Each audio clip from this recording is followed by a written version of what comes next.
Hello everyone, welcome to अस्तित्व academy. दोस्त, जैसे कि आप लोग जानते हैं, ये 60 डे का स्पोकन क्लासेस का आज तीसरा दिन है। आज हम लोग पढ़ेंगे कुछ उच्चारण जो हमारा छूट गया था। हम लोगों ने कवर कर लिया था आई का 6 तक, हम लोगों ने कवर कर लिया था उच्चारण। और आज स्टार्ट करें हम लोग आई का 7वां नियम। 7वां नियम और 7वां रूल क्या कहता है, आइए देखते हैं। जब किसी वर्ड में आई के बाद जीएसटी आए तो आई को आई से पढ़ते हैं। किससे पढ़ते हैं जी? आई से पढ़ते हैं। जीएसटी में आया जीएच हमेशा क्या होता है? साइलेंट होता है। जो जीएसटी में हमेशा जीएच रहता है वो क्या होता है? साइलेंट होता है। साइलेंट का मतलब उस जीएच का कोई भी प्रोनाउंसिएशन नहीं होता है। जैसे आप देखिए FIGST आया है ना, जीएसटी, तो इसको क्या पढ़ेंगे हम? फाइट। जीएच क्या रहेगा? हमेशा साइलेंट रहेगा। इसमें गुड। इसको क्या पढ़ेंगे? लाइट, क्योंकि जीएच हमेशा साइलेंट रहता है। यहाँ पे आई के बाद क्या है? जीएसटी। सेम, तो क्या हो गया इसको? नाइट। इसको माइट। नेक्स्ट टाइट और नेक्स्ट राइट। समझ में आया? जब कभी भी जीएच के बाद जीएसटी के बाद, समझ में आया? अगर जब कभी आई के बाद जीएसटी आए तो आई को आई से पढ़ते हैं और उसमें जीएच हमेशा साइलेंट होता है। नेक्स्ट देखते हैं। नेक्स्ट कह रहा है कि जब आई के बाद एनडी या एलडी आए, क्या कह रहा है? जब आई के बाद एनडी या एलडी आए तब भी आई को आई से पढ़ते हैं। किससे पढ़ते हैं? आई से। जैसे यहाँ पे क्या हुआ है? आई के बाद क्या है? एनडी। क्या है जी? एनडी। तो फिर एनडी को क्या पढ़ेंगे? माइंड। एनडी को क्या पढ़ेंगे? एनडी से इंड होगा ना? होगा कि नहीं होगा? तो इसको आई के बाद आई एन डी आए तो क्या पढ़ेंगे? इसको माइंड। यहाँ पे आई के बाद एल डी आए तो चाइल्ड। इसको फाइंड। इसको बाइंड। और इसको गुड। नेक्स्ट रखते हैं। नेक्स्ट कह रहा है कि जब किसी वर्ड के लास्ट में टी या यस आए, क्या कह रहा है? जब किसी वर्ड के लास्ट में टी या यस आए और उसके बाद में ION आए। कह रहा है जब किसी वर्ड के लास्ट में क्या है? टी या यस आए और उसके बाद में ION आए तो आई को ओ से पढ़ते हैं। जैसे मान लीजिए हमने कहा TIO और N, इसको क्या पढ़ेंगे? ओ पढ़ेंगे। और टी को क्या पढ़ेंगे हम? टी को क्या पढ़ेंगे हम? सी। जैसे अटेंशन, इसको मेंशन। इसको टेंशन। इसको क्रिएशन। और इसको पेंशन। गुड। नेक्स्ट देखते हैं। जब दो कॉन्सोनेंट के बीच ओ आए, क्या कह रहा है? कि जब दो कॉन्सोनेंट के बीच ओ आए तो ओ को ओ से पढ़ते हैं। किससे पढ़ते हैं? ओ से पढ़ते हैं। जैसे हमने कहा इसको क्या कह दिए? कॉन्सोनेंट। सभी को पता है ना कॉन्सोनेंट क्या होते हैं? वावल क्या होते हैं? पंजा हमारे वावल होते हैं। कौन कौन होते हैं? A, E, I, O और U। इन सबको छोड़ के जो हमारा बचता है वो होता है कॉन्सोनेंट। तो जब कभी भी दो कॉन्सोनेंट के बीच में क्या आए? ओ आए तो ओ को ओ से पढ़ते हैं। जैसे ये कॉन्सोनेंट है, ये भी कॉन्सोनेंट है, बीच में क्या है? ओ। तो क्या पढ़ेंगे इसको? टॉप। ओ से प्रोनाउंसिएट करेंगे इसको। इसको कॉट से। इसको लॉग। और इसको फॉग। पॉट या नेक्स्ट वर्ड है हॉट। पांचवा देखते हैं कि जब ओ के बाद वाई आए, कह रहा है कि जब ओ के बाद वाई आए तो वो वाई को आ से पढ़ते हैं। किससे पढ़ते हैं? वाई से पढ़ते हैं। जैसे हमने कह दिया ओ के बाद क्या है? वाई। तो क्या पढ़ेंगे इसको? वाई से। तो क्या होगा? ट्वाई। इसको जॉय, लॉयल, रॉय। और इसको बॉय। नेक्स्ट देखते हैं। नेक्स्ट कह रहा है कि जब किसी वर्ड में ओ के बाद आई आए, क्या कह रहा है? जब किसी वर्ड में ओ आई आए तो ओ आई को वाई से पढ़ते हैं। किससे पढ़ते हैं? वाई से पढ़ते हैं। हमने कह दिया ओ के बाद क्या है? आई। तो उसको किससे पढ़ेंगे? वाई से पढ़ेंगे। तो क्या होगा? ये बॉयल। ये चॉइस। क्या पढ़ेंगे इसको? क्वाइल। इसको हाइस्ट। इसको मॉइस्ट। गुड। नेक्स्ट है हमारा कि जब किसी वर्ड में ओ के बाद यू आए, कह रहा है कि जब किसी वर्ड में ओ के बाद यू आए या ओ यू आए तो वो यू को आओ से पढ़ते हैं। कह रहा है कि जब किसी वर्ड में ओ यू आए तो वो यू को किससे पढ़ते हैं? आओ से पढ़ते हैं। हमने कह दिया यहाँ पे ओ के बाद क्या है? यू। ओ यू है तो उसको किससे पढ़ेंगे? वाई से पढ़ेंगे ना, तो क्या होगा ये? डाउ। ये काउंट, माउंट, इसको गुड वाउंड, इसको राउंड और इसको साउंड। गुड। नेक्स्ट कह रहा है कि जब ओ के बाद एक कॉन्सोनेंट को छोड़कर ई आए, कह रहा है कि जब ओ के बाद एक कॉन्सोनेंट को छोड़कर ई आए तो ओ को ओ से पढ़ते हैं। अब इधर देखना, इसका क्या है? जब हम लोगों ने बी का प्रोनाउंसिएशन सीखा था, जब पढ़ा था हम लोगों ने किसका? ई का, तो हम कहे थे ना कि जब कभी भी ई लास्ट में आता है तो उसी का कोई प्रोनाउंसिएशन नहीं होता है, उसी का कोई मतलब नहीं होता है, बस उसको लिखा जाता है। तो यहाँ पे क्या लिखा है? लास्ट में क्या है? इसका कोई मतलब होगा? कुछ नहीं होगा। और कह रहा है कि जब ओ के बाद एक कॉन्सोनेंट को छोड़कर ई आए तो ओ को ओ से पढ़ते हैं। तो इसको ओ से किसको पढ़ेंगे? ओ से पढ़ेंगे। तो क्या होगा हमारा? बॉन, हॉल, कॉन, डॉम, इसको मॉल और इसको नो, इसको। नेक्स्ट कह रहा है कि जब ओ के बाद एक कॉन्सोनेंट को छोड़कर ई आए, सेम है क्या? नहीं, जब ओ के बाद एक कॉन्सोनेंट को छोड़कर ई आए तो ओ को अ से पढ़ते हैं। कब अ से पढ़ते हैं? जब एक कॉन्सोनेंट के छोड़ के लास्ट में ई आता है। तो जैसे कभी कभी ना कोई कोई वर्ड में ना बहुत अपवाद होता है, समझ में आया? जैसे कोई कोई वर्ड क्या होते हैं? अपवाद भी होते हैं। जैसे कभी भी आपका बी यू टी को हम पढ़ते हैं बट, और यहाँ पे पी यू टी को क्या पढ़ते हैं? पुट पढ़ते हैं। इसको हम बट नहीं पढ़ते हैं। तो ये सब अपवादे होते हैं जिसमें कुछ अपवाद दिख भी जाता है आपको। जैसे मान लीजिए इससे पहले जो हम लोगों ने पढ़ा था उसमें क्या था कि एक जब हमारा ओ आया और एक कॉन्सोनेंट है उसके बाद हमारा ई आए तो हम ओ को किससे पढ़ते हैं? ओ से पढ़ते हैं। अब यहाँ कह रहा है कि जब ओ आए और ओ के बाद एक कॉन्सोनेंट आए और लास्ट में एक कॉन्सोनेंट को छोड़कर ई आ रहा है तो ओ को किससे पढ़ेंगे? अ से पढ़ेंगे। कभी ओ को ओ से पढ़वा रहा है, कभी ओ को अ से पढ़वा रहा है। ये सब चीजें हमें क्लियर कब होगी ना? जब हम वर्ड को सुनेंगे, प्रैक्टिस करेंगे, तभी हम आएगी। जैसे हमने कह दिया यहाँ पे क्या लिखा है हमारा? ओ लिखा है, ओ के बाद कॉन्सोनेंट और ई, तो क्या होगा? इसको पढ़ेंगे हम सम। पीछे लिखा गया था हमारा बी ओ एन और ई, इसको हम क्या पढ़ रहे थे? ये सब अपवाद में आते हैं। जैसे मान लीजिए अगर हम इसका कुछ रूल नियम बनाए तो बी तो हमारा कॉन्सोनेंट है ना? यस, भी तो हमारा कॉन्सोनेंट है। फिर ओ हमारा है वॉवेल, फिर नेक्स्ट आया हमारा कॉन्सोनेंट, तो ये भी तो हमारा कॉन्सोनेंट है कि नहीं है? लास्ट में हमारा अगर इस नियम और उस नियम को देखते हुए अगर हम चलें तब तो इसको भी तो हम सोम पढ़ेंगे। लेकिन कुछ ये इंग्लिश के अपवाद होते हैं जो पहले से बने हुए होते हैं जिसको हम प्रोनाउंसिएट करते हैं। हमने कह दिया इसको पढ़ेंगे हम सम, इसको कम, इसको ये सबसे पॉपुलर चीज है दुनिया का क्या पढ़ेंगे? इसको लव और इसको नन। बच्चों को भी पता होगा लव किसको कहते हैं, समझा? लेकिन लव का सही प्रोनाउंसिएशन नहीं करते हैं लोग। लव सिर्फ एक ही वर्ड में यूज करते हैं। सातवां नियम कह रहा है कि जब किसी वर्ड में ओ ए आए, क्या है? जब किसी वर्ड में ओ ए आए तो ओ ए को भी ओ से पढ़ते हैं। किससे पढ़ते हैं? ओ से। जैसे लिखा हुआ है ओ के बाद क्या है हमारा? ए, इसको किससे पढ़ेंगे?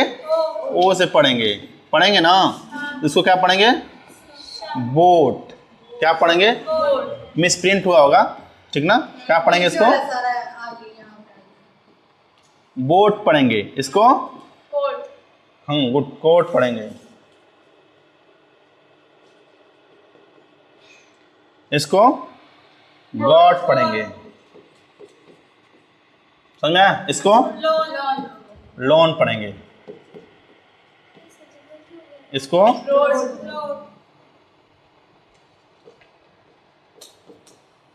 रोड पढ़ेंगे, उसको टॉट पढ़ेंगे। समझ में? कुछ मिसप्रिंट हुआ होगा। नेक्स्ट देखते हैं कि जब किसी वर्ड के लास्ट में ओ आए तो ओ को भी ओ से पढ़ते हैं। जब किसी वर्ड के लास्ट में ओ आता है तो ओ को भी ओ से पढ़ते हैं। जैसे लास्ट में क्या हमारा आया ओ, तो किससे पढ़ेंगे? ओ से। हेलो, इसको लूडो, हीरो, मेट्रो, प्लूटो और डेमो। प्लूटो के बारे में जानते हैं? जब किसी वर्ड के लास्ट में, कह रहा है नेक्स्ट नियम कि जब किसी वर्ड के लास्ट में ओ डब्ल्यू आए तो ओ डब्ल्यू को भी हम ओ से पढ़ते हैं। जैसे स्नो, स्लो, सो, येलो, विंडो, इसको भी हम किससे पढ़ते हैं? ओ से पढ़ते हैं।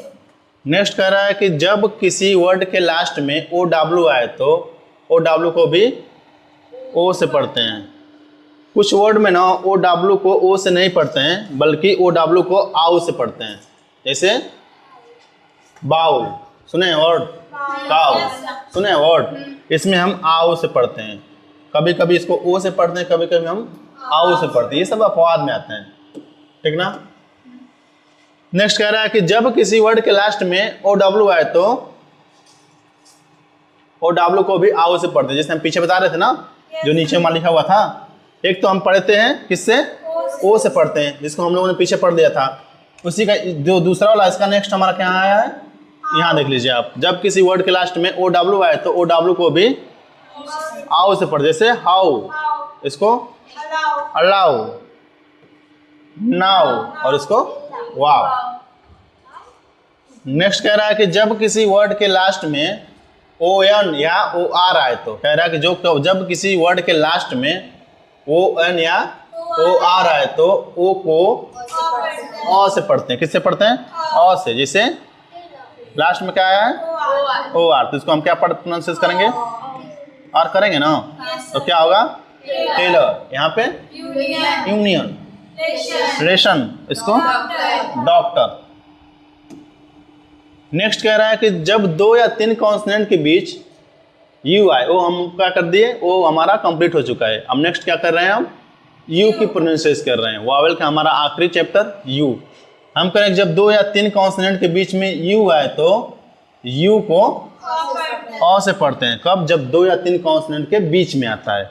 यहाँ पे क्या है? कॉन्सोनेंट है, ये भी कॉन्सोनेंट है। क्या आया है? यू, तो क्या होगा? फन।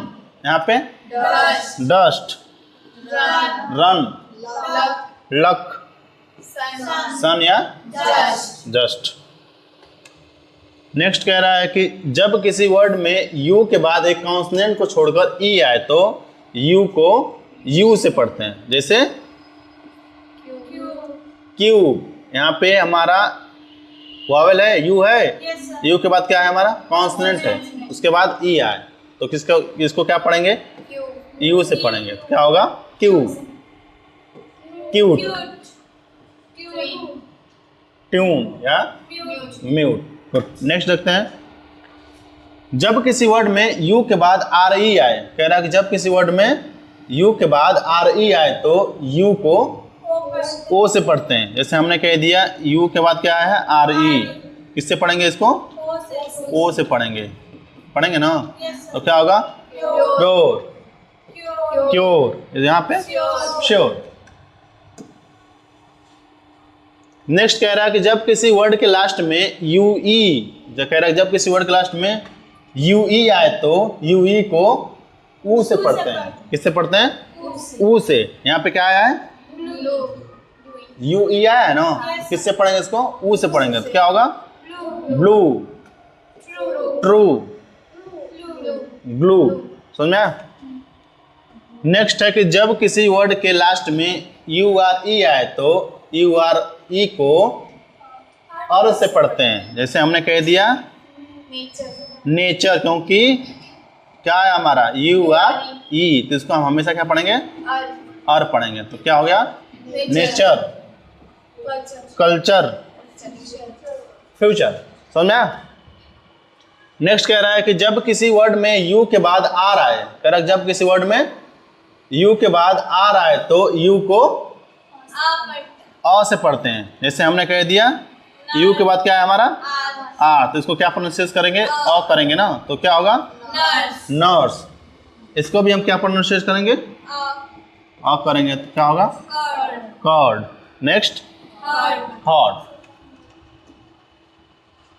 नेक्स्ट कह रहा है जब किसी वर्ड के शुरू में यू के बाद दो कॉन्सोनेंट आए। कह रहा है जब किसी वर्ड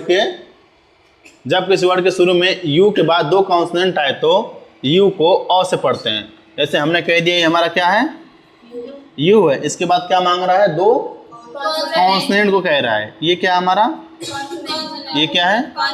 दो कॉन्सोनेंट दिख गया। इसके बाद कितने भी दिखे उससे कोई मतलब नहीं। तो सिर्फ हमको किससे मतलब होना चाहिए? दो कॉन्सोनेंट से। जब दो कॉन्सोनेंट दिख गए तो इसको हम अ पढ़ेंगे। क्या हो गया? अंकल। ये हमारा क्या है? यू है। यू के बाद हम कितने वर्ड को ढूंढेंगे? दो कॉन्सोनेंट को ढूंढेंगे। तो आर है हमारा, जी है, तो क्या हो जाएगा? ये अर्जेंट, ये अंडर। गुड। नेक्स्ट। कुछ वर्ड में ना यू को अ से पढ़ते हैं। जैसे में क्या है? FUL। तो कुछ वर्ड में यू को अ से पढ़ते हैं। ये सब चीजें कब क्लियर होगी? जब आप पढ़ेंगे और किसी को सुनेंगे। ऐसे तो हमें क्लियर नहीं होगी, क्योंकि इसमें कुछ 90% आपका काम कर देता है ये ट्रिक, और कभी कभी काम नहीं करता है, क्योंकि कुछ अपवाद होते हैं, कुछ की इंग्लिश लिखावट सेम होती है, प्रोनाउंसिएशन अलग हो जाता है। समझ में आया ना? कभी भी कॉन्सोनेंट और वॉवेल के बीच में पढ़ के वो कुछ वर्ड अलग क्रिएट करता है, अलग प्रोनाउंसिएशन होता है। इसके लिए आपको सुननी पड़ेगी, मेहनत करनी पड़ेगी और प्रैक्टिस करनी पड़ेगी। लेकिन हाँ, कुछ वर्ड जो है आपको इस नियम से समझ में आ जाएंगे। हमने कह दिया यू के बाद डबल एल आए तो, या चाहे यू के बाद दो कॉन्सोनेंट आए तो इसको हम क्या कहते हैं? अ से क्या यू से पढ़ते हैं। किससे? नहीं, यू को अ से नहीं पढ़ते हैं। हाँ, मान लीजिए कुछ वर्ड में यू को अ से पढ़ते हैं, लेकिन बाकी सब में ऊ से पढ़ते हैं। किससे पढ़ते हैं? ऊ से। जैसे यहाँ पे क्या है? फूल। यहाँ पे क्या है? पुश। यहाँ पे बुल, यहाँ पे फुल। गुड। इन हम लोगों ने क्या किया? हम लोगों ने उच्चारण जो था, वॉवेल के उच्चारण जो हमारे मात्रा होते हैं, इंग्लिश के जो हमारे मात्रा होते हैं, उसको हम लोगों ने क्लियर कर लिया, कवर कर लिया। सारे मात्रा हमारा खत्म हो गए। समझ में आया? अब हमें उम्मीद है कि किसी को भी पढ़ने में कोई भी प्रॉब्लम नहीं होगी। कोई भी बड़ा से बड़ा वर्ड आसानी से हम पढ़ लेंगे। अगर कभी डाउट होगी तो इस वीडियो को देख लीजिएगा, जो वीडियो अस्तित्व अकेडमी के यूट्यूब चैनल पे आपको हमेशा देखने को मिल जाएगा। जैसा कि हम लोगों ने वादा किया था कि हम लोग अपने क्लास के पहले दिन से ही बोलने की शुरुआत करेंगे। अपने वादे के मुताबिक आइए आज की क्लास हम स्टार्ट करते हैं। स्पोकन की कुछ बोलचाल होगी। हमारे सामने हमारे कुछ स्टूडेंट बैठे हुए हैं, इन सबको हम आपके सामने प्रेजेंट करेंगे और आज आप लोगों को इन सब का इंट्रोड्यूस कराएंगे, क्योंकि आप लोग भी नहीं होंगे आप इन लोग के सामने, और ये लोग भी आप लोग के सामने नहीं होंगे। तो आइए इंट्रोड्यूस कराते हैं हमारे कुछ स्टूडेंट से। और अभी इन लोगों की शुरुआत है, गलतियां करेंगे बोलने में, बहुत सारी गलतियां करेंगे, लेकिन हम इन लोगों से फिर दोबारा मिलेंगे 60 दिन के बाद हम इन लोगों से दोबारा मिलेंगे, और उस दिन का और आज का आप इन लोगों का प्रेजेंटेशन देखिएगा। क्योंकि अभी ये लोग ट्राई कर रहे हैं आउट ऑफ स्पीक इंग्लिश कैसे बोली जाती है, और ये इन लोग का अभी स्टार्टिंग है। सो ये बहुत प्रॉब्लम होगा बोलने में किसी भी वर्ड को, किसी भी अगर जब कभी भी कोई भी पर्सन सामने कैमरे के सामने आता है कभी भी, तो वो कितना भी नॉलेजेबल क्यों नहीं होता है, वो हेजिटेट करता है, डरता है। तो इन सब चीज़ों को, इन लोग के चेहरे पे थोड़ा डर भी दिखेगा, आप लोगों को थोड़ी नर्वस भी दिखेगी। हमें उन सब को नहीं देखना है, और उम्मीद करेंगे कि आप लोग इनके मनोबल को बढ़ाएंगे, ये नहीं कि हम घटाएंगे। गलत बोलेंगे, चाहे गलत प्रोनाउंसिएशन करेंगे, तो प्लीज़ इन्हें समझने की कोशिश करिएगा। मैं यहाँ पे हमारे जो कुछ स्टूडेंट बैठे हुए हैं, मैं इनमें से कुछ लोगों को बुलाऊंगा, क्योंकि थोड़ा सा इन लोग को स्कूल भी जाना रहता है, टाइम का थोड़ा अभाव रहता है, इसकी वजह से कुछ स्टूडेंट को बुलाऊंगा। और मैं ये वादा करता हूँ कि आने वाले हर एक वीडियो में हम सारे अपने स्टूडेंट से आपको मिलवाएंगे और सारे लोगों के साथ आपकी क्लासेस की शुरुआत करेंगे। क्योंकि स्पोकन के क्लास ऐसी ही होती है ना कि बिना बोले, बिना प्रैक्टिस के हमें स्पोकन नहीं आएगा। एक वीडियो देख लेने से आपको कभी भी स्पोकन नहीं आएगा। इसके लिए आपको बोलना पड़ेगा। इसके लिए आपको जब बोलेंगे तभी होगा। बहुत लोग कहते हैं कि अब इंग्लिश बोलने के लिए हमें इन्वायरमेंट जरूरी है, ये एकदम 100% श्योर है। बिना इन्वायरमेंट का वी कांट स्पीक इंग्लिश या we can't speak any type of languages. If you want to know how to over fight up any type of languages then you have to practice a lot. और किसी भी भाषा को सीखने के लिए हमें क्या करना पड़ेगा, लिसनिंग करनी पड़ेगी, सुननी पड़ेगी। अगर हम सुनेंगे अच्छे से तो हम किसी भी भाषा को भी बोल लेंगे। और हम यहाँ पे सीख रहे हैं इंग्लिश, अंग्रेजी बोलने का जो ढंग सीख रहे हैं, इसके लिए आपको सुनने ज़रूरी है। और ये लोग आएंगे, प्रैक्टिस करेंगे, और मुझे आशा है कि आप लोग इसमें इन लोगों का मनोबल को क्या करेंगे, बढ़ाएंगे। और अच्छे अच्छे कमेंट करके इन लोग की थोड़ा सा प्रस्तावना करिएगा। मैं आज सबसे पहले आप लोगों के सामने प्रेजेंट करना चाहूँगा Aditya. Just come and just speak your introduction.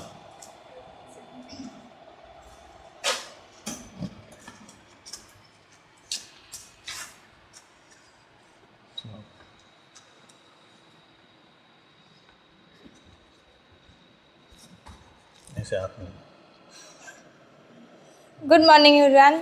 First of all, thank you for giving me this opportunity to introduce myself. I am Aditya Gupta. I am punctual and versatile girl. I like reading novel and motivational books. I would like to tell you my education. I have done class 11 from SSB Inter College. At present, I am student of class 12th. I am also part of Astit Academy spoken classes. My hobbies are reading, playing and traveling. Let me tell you about my family. My father name is Niranjan Gupta. He is no more. My mother name is Sangeeta Gupta. She is a government worker. We have one brother and one sister. That's all about me. Thank you for giving your time.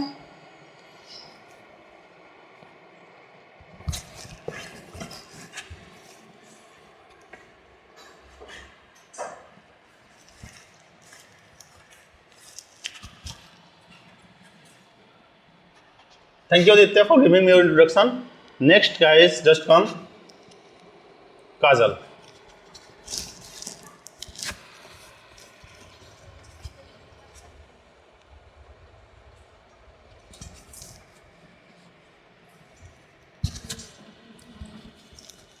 Hello friends, good morning. First of all, thank you giving me this opportunity to introduce myself. I am Kajal. I am punctual and versatile girl. I like reading a novel and motivational books. My hobby are traveling, singing and reading. I want to become a doctor. I am going to tell you about my qualification. I have completed class 11 and at present I am a student in class 12 from SSB Inter College and also part of Astitva Academy. Let me tell you about my family. My parents are Mr. Rampreet and Mrs. Sheila Devi. My parents is a employee and my mother is a homemaker. I have one sister and one brother. That's all. Thank you.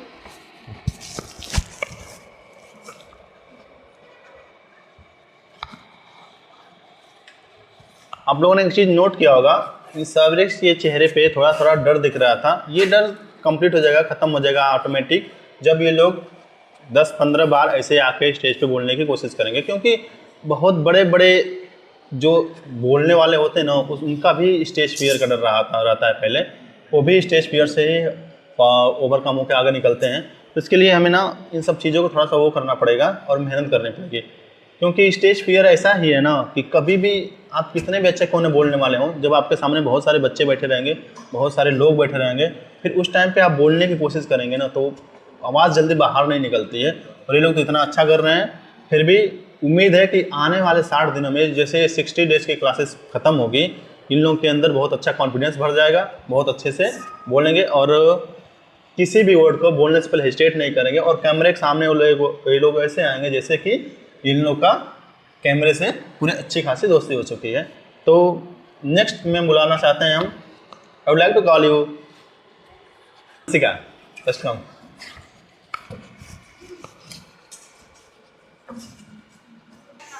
Good morning, everyone. This is a golden opportunity for me to speak my introduction. I am a Ansika Singh. I am a punctual and hardworking girl. I like reading a motivational book. My hobby are reading and playing. I want to become a doctor. I want to tell you about my qualification. I have done 11th. At present, I am a student in class 12th and also part of Astitva Academy spoken classes. Let me tell you about my family. My parents are Mr. Pravesh Singh. He is a farmer and my mother name is Mrs. Seema Devi. She is a housewife. I have a one brother. Thank you.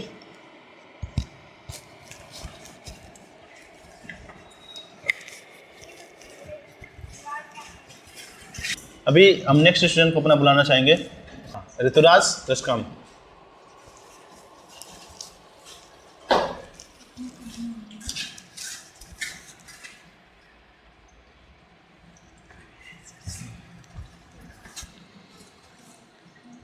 Good morning, everyone. Today I am glad front of you is introduce myself. I am Rituraj Yadav. I am a straightforward and sophisticated person. I like reading motivational book and novel. My hobby are playing and reading. I want to become a doctor. I want to tell you about my qualification. I have done class 10th and present I am a student of class 11th. Let to tell me about my parents. My father Mr. Dinesh Yadav, she is a farmer, and my mother Mrs. Reena Devi, she is a housewife. I have two brothers. That's all about me. Thank you.